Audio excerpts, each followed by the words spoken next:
धुळ्याच्या लाडक्या बहिणीने त्या रुपयाचं काय केलं पहा। व्हिडिओ व्हायरल होताच खासदार श्रीकांत शिंदेने घेतली दखल। राज्यात सध्या लाडकी बहीण योजनेची चांगली चर्चा। धुळे येथील एका महिलेनं लाडकी बहीण योजनेतील पैसे वापरून 2 पितळेची भांडी खरेदी केली आहेत। पण राज्याच्या मुख्यमंत्री प्रति महिलेने एका अनोख्या पद्धतीने कृतज्ञता व्यक्त केली आहे। राज्यात सध्या लाडकी बहीण योजनेची चांगली चर्चा सुरू आहे। दरम्यान या योजनेच्या निमित्ताने धुळे जिल्ह्यातील एक लाडकी बहिणीचा व्हिडिओ चांगलाच चर्चेचा विषय बनला आहे।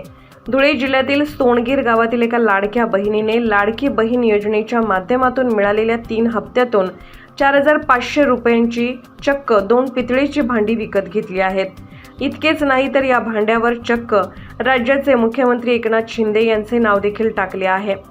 या व्हिडिओची दखल घेत खासदार श्रीकांत शिंदे यांनी व्हिडिओ कॉल